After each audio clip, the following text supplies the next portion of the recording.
Porque ustedes han sido comprados, el precio de ustedes ya ha sido pagado. Por lo tanto, den gloria a Dios en su cuerpo y en su espíritu, los cuales son de Dios.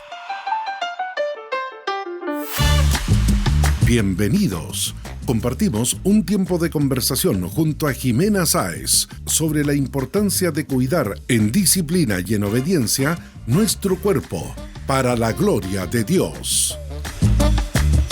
Aquí comienza Salud en Armonía.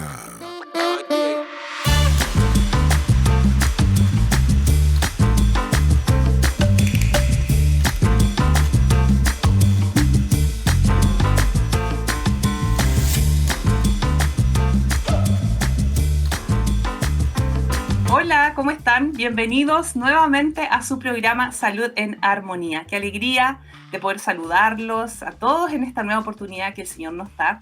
Mi nombre es Jimena Sáez y en este programa nos enfocaremos en abordar diversos temas relacionados con nuestra salud y cómo mejorar el cuidado de esta. Está realizado con mucho cariño para todos ustedes y poniendo en alta importancia este gran tema que sin duda descuidamos fácilmente. Damos la bienvenida a todos los que se suman, a los que se conectan a través de las diversas plataformas digitales asociadas al Ministerio Armonía, en YouTube, en streaming de Facebook, en armonía.cl y también, como siempre, les invitamos a compartir el programa, a difundirlo, a que ustedes también puedan comentar ahí en las redes sociales y también a sugerir temáticas de relevancia para sus vidas que quisieran que pudiéramos compartir junto a todos ustedes. En Salud en Armonía queremos crear un espacio de apoyo a toda la comunidad cristiana que nos oye, en donde podamos informarnos, educar, concientizar y compartir consejos para enfrentar los desafíos que vienen asociados con las enfermedades y también para poder cambiar hábitos y crear mejoras con el objetivo de llevar una vida más saludable. Todo esto siempre mirado a través de una cosmovisión cristiana. Y hoy día estamos muy contentos porque iniciamos una nueva serie muy interesante llamada Comprendiendo las alergias. Para ello tenemos una invitada también muy interesante a quien paso a presentar. Ella se llama María Victoria Landaeta Millar. Es médico cirujano, especialista en inmunología clínica con más de 15 años de experiencia en el diagnóstico y tratamiento de enfermedades alérgicas e inmunológicas. Ella ha trabajado en instituciones como el Hospital Clínico de la Universidad de Chile, Hospital Militar de Santiago, Hospital Padre Hurtado y San Juan de Dios. Ha sido docente también de posgrado en alergología en la Universidad de Chile y ha participado en diversos congresos nacionales e internacionales. Es coautora de la segunda edición de la Guía de Alergia a la Proteína de Leche de Vaca del Ministerio de Salud y fue por 5 años médico asesor de la Fundación Creciendo con Alergias. Actualmente trabaja en el Centro del Alérgico y en CEAPSI. Ella está casada hace 15 años con Carlos y tienen 4 hermosos hijos y además sirve en el Ministerio de Niños de su iglesia local. Bienvenida, María Victoria, ¿cómo estás? Hola, muchas gracias por la invitación, Jimena. Feliz de poder estar acá. Qué bueno. Gracias por estar acá, por disponer tu tiempo, tus conocimientos. Eres muy bienvenida y estamos también expectantes de poder conocer esta temática porque sabemos que viene septiembre y ya nos empezamos a preocupar muchos de nosotros respecto a las alergias, así que es un tema muy importante el que podamos compartir también con todos nuestros auditores, con todos los que nos ven. Así es que estamos muy contentos de tenerte. Respecto a las alergias, son respuestas exageradas del sistema inmunitario a sustancias que para la mayoría de las personas son inofensivas. Estas sustancias llamadas alergenos pueden encontrarse en el aire, en alimentos, medicamentos, picaduras de insectos, etc. El sistema inmunológico de una persona alérgica las identifica como una amenaza, desatando una reacción que puede manifestarse con síntomas leves o graves. Conocer sus causas, síntomas y cómo gestionarlas es clave para vivir de una forma saludable. Hoy tenemos un versículo, siempre tenemos un versículo sugerido, un versículo ahí clave que vamos mencionando. Y hoy voy a leer Salmo 139:14. Dice: te alabo porque soy una creación admirable, tus obras son maravillosas y esto lo sé muy bien. Este versículo nos recuerda la complejidad y maravilla de nuestro cuerpo, cómo es su funcionamiento, lo perfecto que somos y también incluyendo el sistema inmunológico y la necesidad también de cuidarlo. Así que por eso te invitamos y estamos muy contentos de tenerte para que nos ayudes a entender un poquito más de esto, tú que eres la experta en este capítulo número 1 llamado ¿Qué son las alergias y cómo se manifiestan? En la primera pregunta quiero decirte, ¿qué es una alergia y cuál es la diferencia entre una alergia y una intolerancia? Ya, mira, tú ya respondiste un poco a la primera pregunta de qué es una alergia, ¿cierto? Que efectivamente es una reacción exagerada del sistema inmunológico frente a una sustancia que para la mayoría de las personas es inofensiva. Ya las alergias habitualmente ocurren en personas que tienen una predisposición genética, habitualmente son familias alérgicas, el abuelito, por ejemplo, tiene asma, la mamá tenía rinitis o tiene rinitis y el niño puede tener una alergia alimentaria o una alergia, alergia a algún alimento distinto, por ejemplo, el de la mamá. ¿Ya? Entonces es una respuesta que es exagerada frente a una sustancia que es inofensiva. Las alergias se caracterizan por ser específicas y recurrentes. Eso significa que si yo, por ejemplo, soy alérgica a los camarones, cada vez que como camarón voy a tener el mismo tipo de reacción alérgica. Habitualmente, dependiendo del tipo de reacción alérgica, porque existen reacciones alérgicas que se llaman inmediatas, que eso quiere decir que el sistema inmunológico reacciona en las primeras 2 horas después de exponerse a este alergeno. Por ejemplo, yo comí este mismo camarón y partí con picazón de las manos, picazón de los oídos, me enronché, se me inflamaron los labios, los párpados, tuve vómitos, diarrea, me bajó la presión o me costó respirar. Esa es una reacción inmediata de alergia y es recurrente, o sea, cada vez que como camarón me va a pasar lo mismo, o pueden ser reacciones que se llaman tardías o con síntomas gastrointestinales, en que ahí los síntomas pueden aparecer horas después, habitualmente después de las 4 horas o al día siguiente de haber comido el alimento, por ejemplo, y pueden ser síntomas como distensión abdominal, diarrea, cólico, reflujo, ¿ya? Pero la característica es que siempre ocurre cada vez que uno come el mismo alimento. En cambio, una intolerancia tiene que ver con una reacción a la cantidad del alimento porque tiene que ver con el déficit enzimático. Por ejemplo, lo más frecuente es la intolerancia a la lactosa, en que hay un déficit de lactasa a nivel gastrointestinal.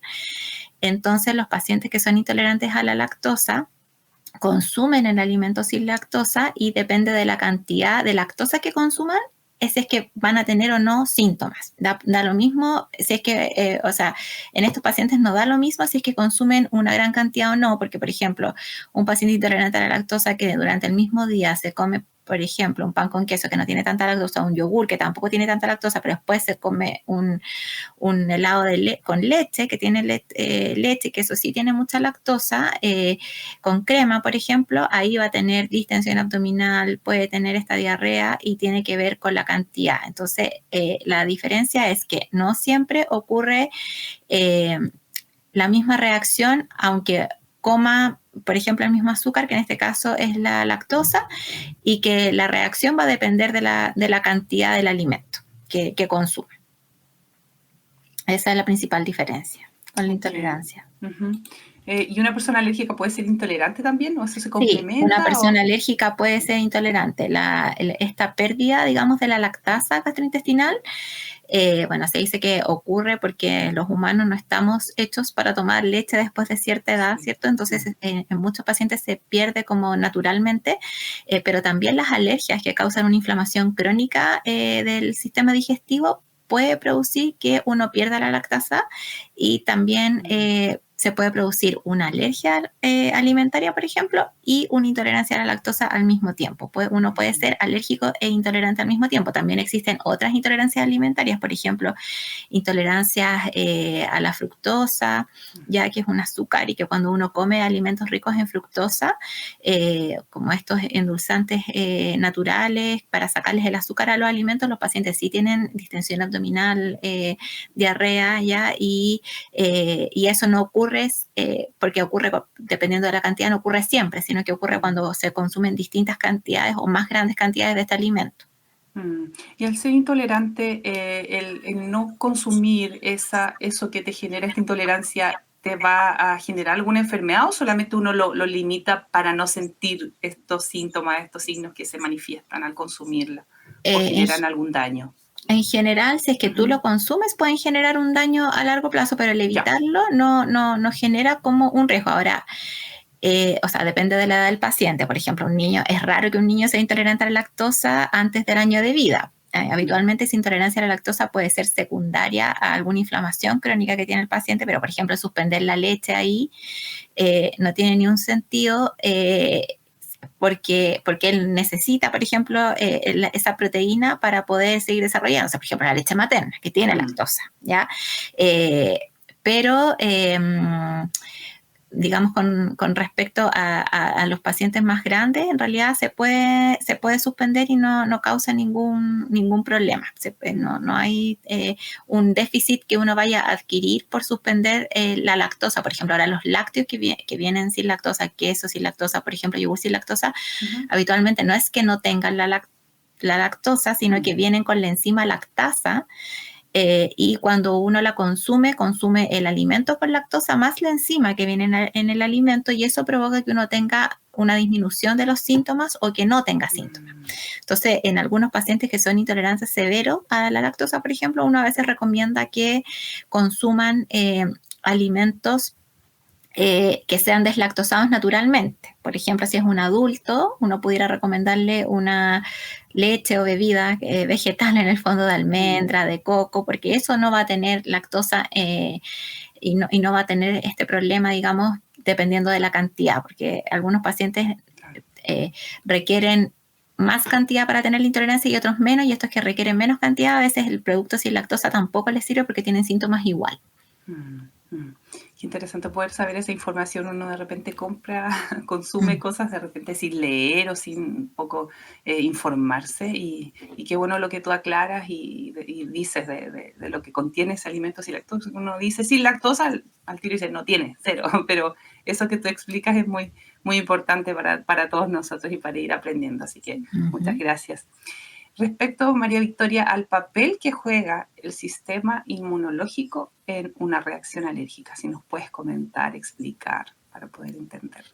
Bueno, el sistema inmunológico es el encargado de crear esta sobrereacción frente a esta sustancia inofensiva, y esto lo puede hacer a través de anticuerpos que se llaman IgEs específicas, por ejemplo, frente al camarón, si soy alérgico al camarón, IgE específicas frente al maní, si soy alérgico al maní. Entonces, cuando yo, por ejemplo, si quiero diagnosticar un tipo de alergia, voy a medir ese anticuerpo específico y voy a saber si es que el paciente lo tiene presente y en qué cantidad lo tiene presente, porque dependiendo de la técnica de laboratorio que uno ocupe para medir ese anticuerpo, va de la más habitual que se ocupa, va de 0 a 100. Entonces, claro, no es lo mismo tener 0,2 que tener 100. Porque sí, la cantidad se relaciona con que probablemente el paciente reaccione frente a ese alimento. Y la otra forma en que se activa el sistema inmunológico también es produciendo células específicas que son linfocitos. Son parte del sistema inmunológico, que los linfocitos son un tipo de glóbulos blancos, ¿ya? Y que ese tipo de glóbulos blancos produce infiltración o inflamación a nivel del tejido.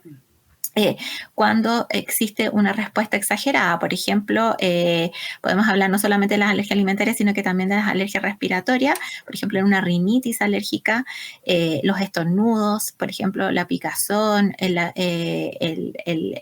agüita o la rinorrea, ¿cierto?, que tienen los pacientes cuando tienen estas reacciones de rinitis alérgica, habitualmente son mediadas por estos anticuerpos IgE, porque esto produce que hay una célula que se llama el mastocito se degranula y se produce histamina, y la histamina produce estos síntomas que son inmediatos de esta alergia: picazón, estornudo, la rinorrea. Pero también existe una fase tardía que está mediada por células, por estos linfocitos, y estos linfocitos llaman a los eosinófilos para que inflamen la vía respiratoria. Y existe también en algunos pacientes la congestión nasal, ¿ya? Y la descarga posterior, el moco, la secreción de moco, que uno siente que no cae el moco hacia adelante, sino que uno se lo traga y gotea, y eso a veces puede producir tos, ¿ya? Y esa parte, esa segunda fase tardía, está producida por estas células que son específicas para estos alergenos. Entonces, a veces algunos pacientes riníticos tienen esta rinitis alérgica y no saben que la tienen porque son pacientes que no estornudan que no tienen picazón, por ejemplo, o que no tienen rinorrea, no tienen esta agüita que les corre por la nariz, sino que es más la obstrucción, y son pacientes que tienden a dormir con la boca abierta, por ejemplo, o que sienten o están acostumbrados, uno se va acostumbrando a la alergia. La mayoría de los pacientes como que la normaliza y solo consulta cuando ya está en su punto peak, culmine, y que ya pasamos como hartas etapas previas. Entonces, esa es la forma, se inflama el sistema inmunológico y se va produciendo esta inflamación crónica. Entonces, por ejemplo, en una rinitis alérgica, si uno tiene una inflamación crónica porque tiene una rinitis persistente, que es que sea persistente, que persista en el tiempo por más de 4 semanas seguidas al paciente con síntomas, por ejemplo, el tratamiento no va a ser solamente el antihistamínico, porque el antihistamínico no tiene el efecto de desinflamar la vía aérea. El antihistamínico es solamente sintomático, va a ayudar para que no tengas picazón de la nariz, estornudo, que no tengas esta rinorrea, pero no va a desinflamar. Entonces, a veces, aunque tú ocupes el mejor antihistamínico, si no está acompañado de un antiinflamatorio, que son los corticoides inhalados nasales, no tiene el mismo efecto. Se hace potencia, se complementa el corticoide más el antihistamínico, justamente. La importancia de, como tú mencionabas, de consultar ante los síntomas, más en un niño, pensaba yo, cuando ya se empiecen a presentar y no llegar cuando ya está la escoba, la crema ya para consultar, sino que siempre estar pendientes de ciertos signos, de los síntomas, para poder consultar a tiempo y no automedicarse, y poder consultar con alguien experto, con un médico que estudió mucho para eso, para poder hacer un tratamiento efectivo y que resulte y que impacte en nuestra salud. Así que podemos entender entonces que el sistema inmunológico responde de una manera como exagerada ante ciertos alérgenos, y es más o menos la labor que tienen las reacciones alérgicas. Así que nos queda bastante más claro. María Victoria, ¿cuáles son los tipos más comunes de alérgenos que pueden causar una reacción alérgica? ¿Qué nos puedes comentar sobre eso? Mira, depende del tipo de alergia. Por ejemplo, en las alergias alimentarias también dependen de la edad, ¿ya? Por ejemplo, en los niños, los lactantes menores de 2 años, habitualmente el principal alérgeno es la leche de vaca, la soya y el huevo. Esos son los principales alimentos que producen alergias a esa edad en una alergia alimentaria. En los adultos o en los niños más grandes se empiezan a agregar algunos alimentos de origen vegetal, como por ejemplo el maní, ¿ya? Y también los pescados y mariscos. Y en Chile hay un estudio que hizo un grupo de la Universidad Católica en que ahí demostraron que en Chile también son como bien relevantes la nuez y la palta. Hay mucha alergia a la nuez y la palta. Ya hay en los adultos pescados y mariscos, ya en los adultos mayores de 30 años, los pescados y mariscos y los frutos secos son los principales productores de alergia alimentaria. También uno podría como ordenarlos por patologías, pero eso es como habitualmente lo que los principales alérgenos alimentarios. Y los alérgenos ambientales también depende. La mayoría de los pacientes, cuando parte con la alergia, se hacen alérgicos a lo que está dentro de la casa, por ejemplo, los ácaros del polvo, las caspas de los perros, gatos o de alguna mascota, o de los hongos, si es que hay presencia de hongo dentro de la casa. El alternaria, por ejemplo, que es este hongo negro que aparece de repente entre los azulejos de los baños, las cortinas de los baños, tiene una espora que es muy productora de rinitis y de asma. Y también esa alternaria está en las hojas de los árboles, que cuando entran en descomposición vuelan y uno las respira, ¿ya? Pero también uno puede ser alérgico a los pólenes ambientales, y dependiendo de la zona de Chile donde uno viva, es a lo que uno desarrolla la alergia, porque hay distintos pólenes, ¿ya? Y hay distintos calendarios polínicos. Eso está estudiado, se mide semanalmente, por lo menos en Santiago, el calendario polínico, y uno puede saber qué es lo que está polinizando en esta época precisamente. Por ejemplo, ahora en septiembre en Santiago hay un pic de polinización de plátano oriental, está terminando de polinizar el ciprés, las ortigas, también hay polinización de malezas, y las malezas están bastante altas, y los pastos, por ejemplo, son más de fin de año en la zona central, polinizan junto al polen del olivo en noviembre y diciembre. El polen del olivo es un polen que es pequeñito, que puede viajar hasta 200 kilómetros, entonces a veces cuando uno es alérgico al olivo no necesita vivir cerca de un lugar donde hay olivo para tener síntomas. ¿ya? Esta polinización desde la octava región al sur ocurre en forma más tardía. Los árboles empiezan a polinizar en forma más tardía y los pastos polinizan en el verano, por ejemplo. Y las malezas, los pacientes que son alérgicos a las malezas, tienen síntomas casi todo el año porque parte de la polinización, este año partió en julio la polinización de las malezas y persiste hasta abril del siguiente año. Entonces es una polinización bien prolongada y que puede producir síntomas persistentes en aquellos pacientes que son alérgicos a esto. Y si hablamos, por ejemplo, de otras alergias, bueno, a los insectos, habitualmente la abeja, avispa, acá en Chile es lo que produce las principales reacciones alérgicas y a los medicamentos, habitualmente los antibióticos del tipo amoxicilina, penicilina, que se llaman beta-lactámicos, y los antiinflamatorios no esteroidales como la dipirona, por ejemplo, el ibuprofeno, diclofenaco, esos son los principales alérgenos en medicamentos. Okay. Y respecto al ácaro del polvo, ¿eso es un alergeno? ¿Está dentro de esa categorización? Sí, el ácaro del polvo ¿sí? Es el alergeno intradomiciliario por excelencia. El ácaro está en toda la zona costera de Chile. Bueno, en todas las casas en realidad, pero el ácaro se reproduce con el frío y con la humedad. Entonces, la zona costera, toda la costa está llena de las almohadas, los colchones, porque el ácaro puede vivir, sabemos, ¿cierto?, en la alfombra, en los peluches, en las cortinas estas que son más gruesas, si es que uno no las lava seguido, pero el ácaro igual está en la almohada y en el colchón. Y cuando uno compra un colchón o compra una almohada, tiene un determinado peso y en la medida que el tiempo pasa, ese peso cada vez es mayor y ese peso es solo ácaro. Y el ácaro del polvo se alimenta de la caspa de la piel que uno bota. Entonces, cuando tú duermes, tú alimentas al ácaro que está en tu colchón y tienes cada vez más ácaro. Y sí, ese alergeno produce una alergia persistente porque está siempre, pero es más frecuente, o sea, uno encuentra alergia al ácaro habitualmente en los pacientes que viven en zona costera. En Santiago también, pero predominan los pólenes habitualmente.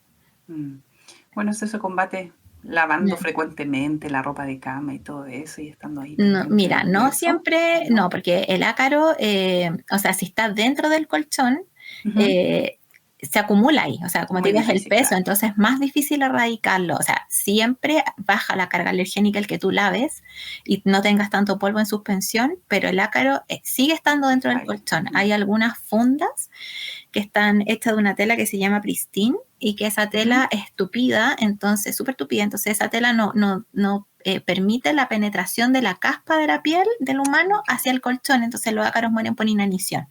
Pero en general hay siempre ácaro, o sea, lo ideal es lavar, yo estoy de acuerdo contigo, hay que tener manejo ambiental, baja la carga alergénica, pero el ácaro sigue estando presente.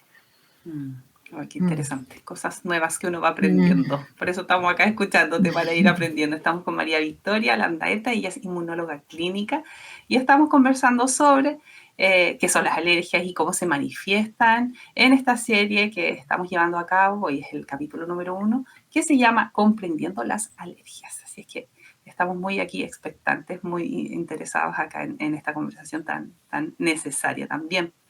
Respecto a la anafilaxia, ¿por qué es una emergencia médica? Primero, ¿qué es la anafilaxia y por qué se transforma en una emergencia, una urgencia?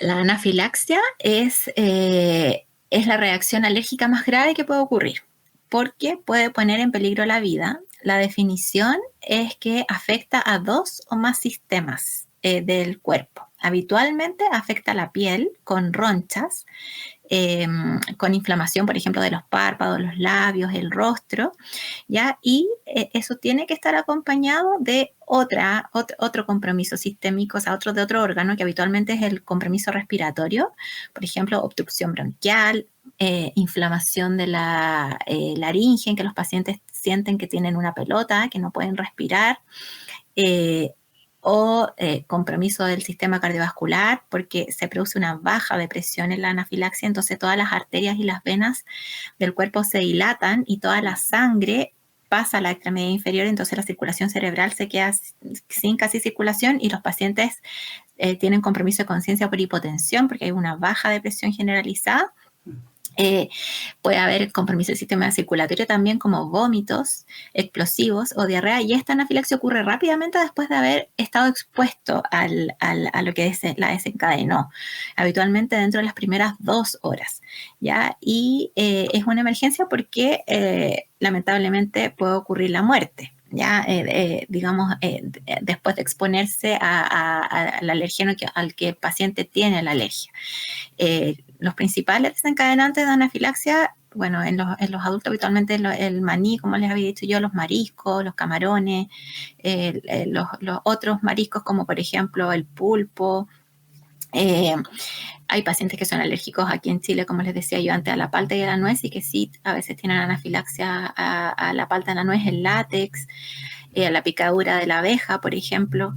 El veneno de abeja produce esta reacción sistémica, y si es que uno no la trata pronto, el paciente puede tener comprometida la vida, y ahí el tratamiento de elección es la adrenalina, que la adrenalina es una sustancia que lo que hace es aumentar la presión arterial para esta hipotensión que se produjo y abre la vía respiratoria. Este edema que se produce a nivel de la garganta, la adrenalina es capaz de contrarrestarlo rápidamente y de abrir la vía respiratoria para que el paciente pueda volver a respirar.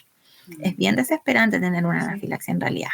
Y esta adrenalina existe en la forma de un autoinyector acá en Chile, que se llama EpiPen, que no todos los países lo tienen. Nosotros tenemos la bendición de poder tenerlo porque nuestro país cumple algunas características de clima, porque se mantiene a temperatura ambiente. Ese es el tratamiento, digamos, el autoinyector de adrenalina para las anafilaxias.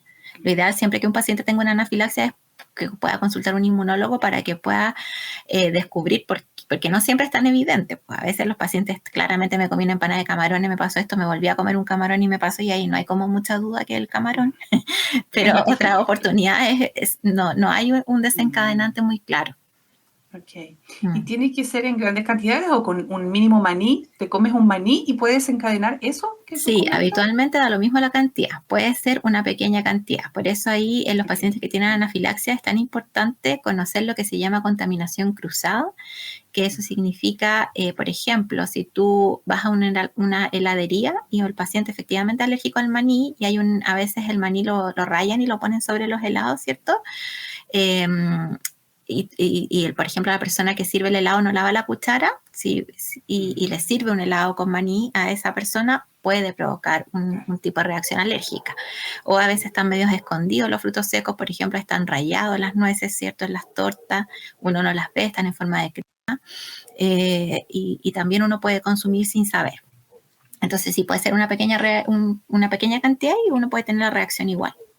Bueno, y la mayoría de las veces me imagino que la gente se entera cuando le da la anafilaxia, porque no se hacen exámenes como para investigar qué es lo que pudiera generártela. En general uno se entera de la anafilaxia, a veces en algunos pacientes parten de a poco, por ejemplo, parten comiendo palta y sienten que se les cierra un poco, pero dicen, no, pero se me abre, como que el paciente dice, no, yo siento como que se me pica la garganta, se me cierra, pero igual puedo seguir respirando, y a veces también algunos pacientes son medio porfiados y uno les insisten que tiene que hacer estudios y no lo hacen, pero hasta que no les pasa grave no se asustan en general. Claro. Pero sí puede haber síntomas previos. Sí. Sí. Siempre recalcamos acá en este programa la importancia de los chequeos, de poder investigar un poquito más, de estar siempre en control médico por todas estas cosas para prevenir también algo que pudiera desencadenar en la muerte, y la importancia también de reconocer estos síntomas, reconocer qué es lo que es y cómo se manifiesta, con la finalidad también de poder asistir a la asistencia pública, ir a urgencias y no que pase algo mucho más grave. Así que es muy necesario conocer esto, poder digerirlo y tratar de llevarlo a la práctica, no tan solo quizás con nosotros, que quizás no nos pase nunca o no nos ha pasado, pero sí para compartir esta información, para poder informar. ¿Puedo hacer una acotación breve con respecto? Mira, que el tema de que pique porque la principal alergia inmediata se llama síndrome de alergia oral, y es que tú comas un alimento y te pique la boca después. ¿ya? Y ese síndrome de alergia oral es muy frecuente. Uno como que a veces dice, no, yo cuando como kiwi me pasa que me pica la boca, pero Sí, se me pasa. escuchado. O como palta lo mismo y se me pasa. Eso es normal y eso habitualmente son pacientes que tienen rinitis alérgica y que por un tema de reactividad cruzada, que se llama, que está la misma proteína en el polen que uno respira y que uno se come, causa esta picazón en la zona oral. Pero eso no necesariamente va a producir una anafilaxia, pero eso es muy frecuente y una vez no lo tiene identificado como una alergia. Pero sí es una alergia. O sea, por ejemplo, si tú comes jugo de naranja, también hay pacientes que les pica cuando se comen el jugo de naranja. La boca, eso es una alergia. Sí, eso yo lo he escuchado y lo he visto acá en mi familia, muy cercano. Por ejemplo, la manzana verde no la tolera. Mi esposo, por ejemplo, la puede tolerar. Le pica mucho la lengua, la boca, o el kiwi también he escuchado. O también los frutos secos, que es la nuez y el maní. Son cosas que, bueno, hay que tener ahí cuidado. Y a veces también aparecen aftas después de comer los alimentos, y esa es una alergia más tardía. Por ejemplo, tú comes y esta afta como fuego que dice la gente, porque aparece en la lengua, ¿cierto? O en las mejillas, ocurre no siempre inmediatamente, entonces uno no siempre relaciona que es algo que comió, porque puede ser que tú lo hayas comido el día anterior o hace 2 días atrás y después te aparezca el afta. Pero también puede traducir una alergia alimentaria a la aparición de aftas orales. Bien. Entonces uno debería acudir, si tuviera un síntoma así, acudir a tomarse al inmunólogo, a tomarse exámenes. ¿Es como el camino? ¿O es? Sí, mira, uno puede consultar a inmunología. Es súper importante la historia clínica, o sea, los síntomas que nos cuentan los pacientes.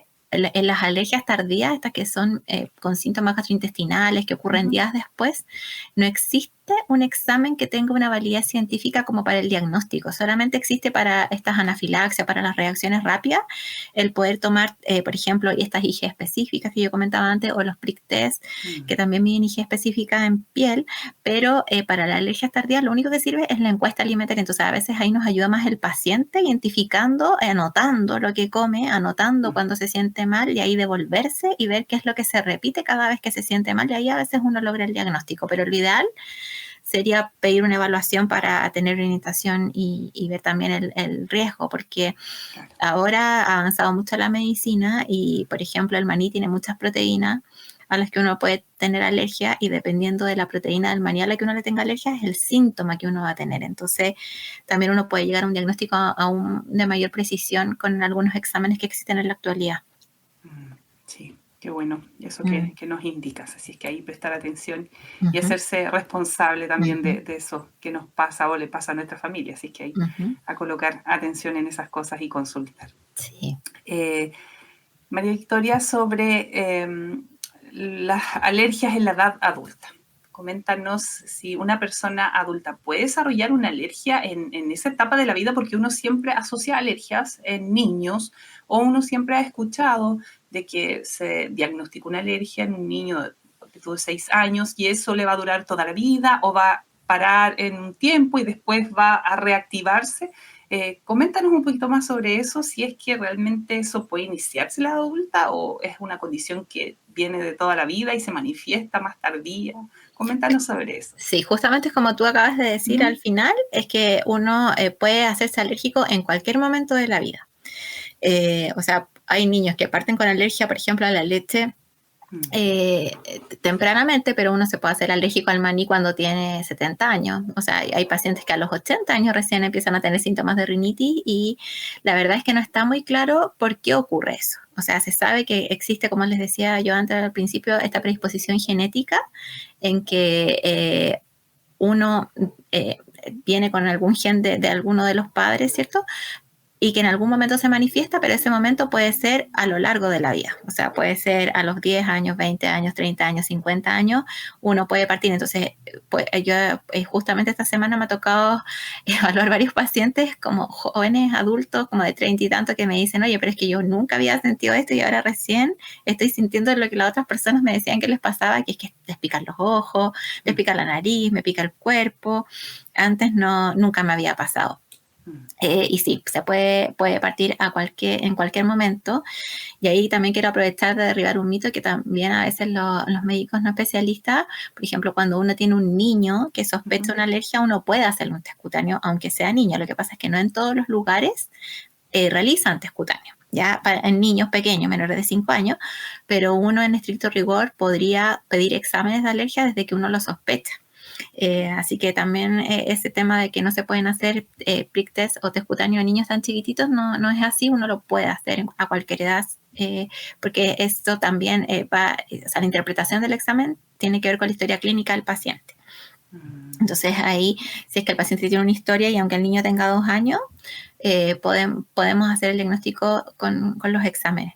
Nos apoyan harto. Sí, eso que tú dices es muy cierto.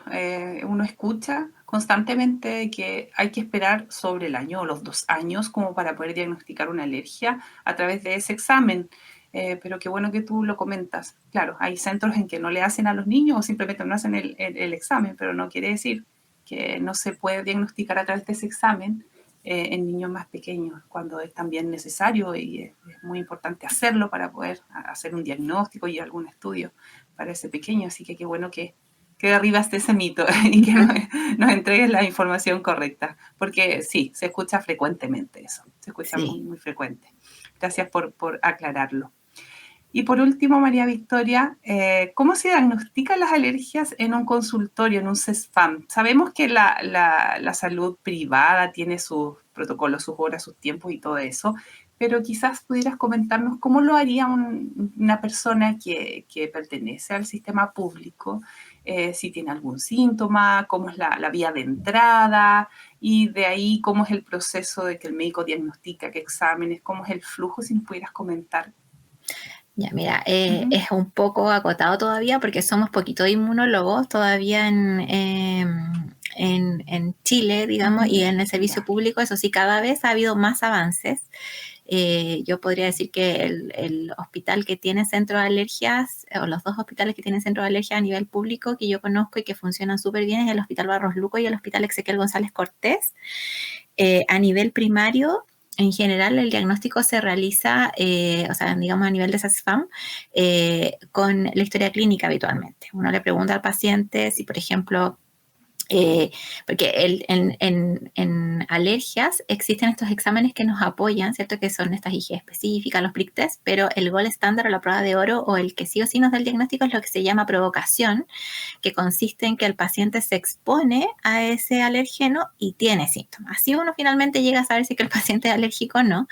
Y hay pacientes que son súper claritos, que dicen, no, yo cuando me pongo a hacer aseo empiezo a sacudir, me pongo a estornudar, por ejemplo, o yo corto el pasto y ahí me lloran los ojos, me caen los mocos, ya, o me empieza a picar el cuerpo, o me enroncho.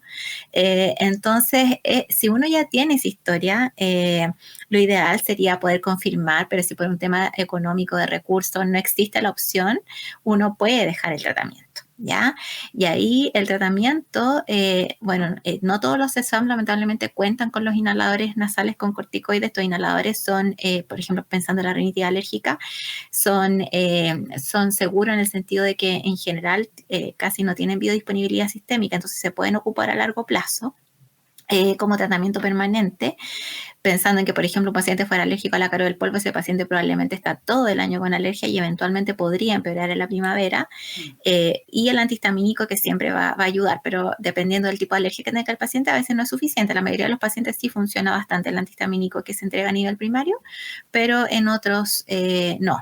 Y hay que ahí agregar el corticoide inhalado, pero ahí el acceso puede ser que sea un poco la dificultad. Y con respecto a la alergia alimentaria, depende.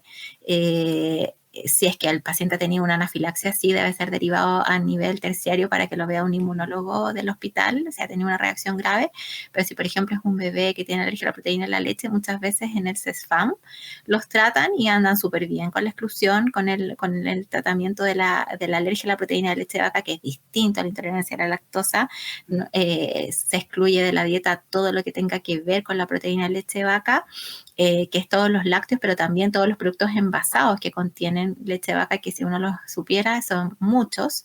Los que contienen, uno no se imagina que las papas fritas contienen leche, que el pan envasado tiene leche, que el jamón tiene leche, como que hay productos que uno no se lo imagina, pero haciendo bien la dieta la mayoría de las veces, leyendo bien las etiquetas, las mamitas que hacen esta dieta por los bebés andan bastante bien. Y bueno, ahora se entrega la fórmula, porque a nivel, digamos, de CESFAM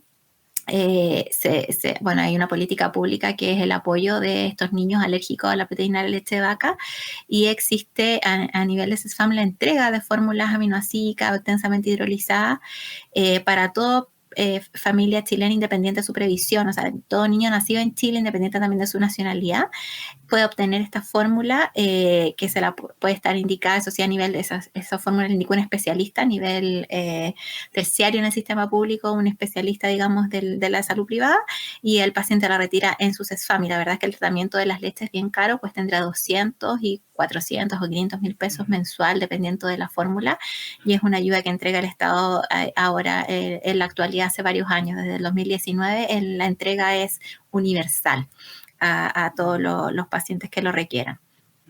Qué bueno, sí. Qué bueno saberlo. Ahora, el diagnóstico, como te digo, no contamos con exámenes, pero en esos hospitales que yo te comenté, sí, pero sí tenemos opciones de tratamiento, y a veces es la provocación, que es volver a exponer o preguntarle al paciente.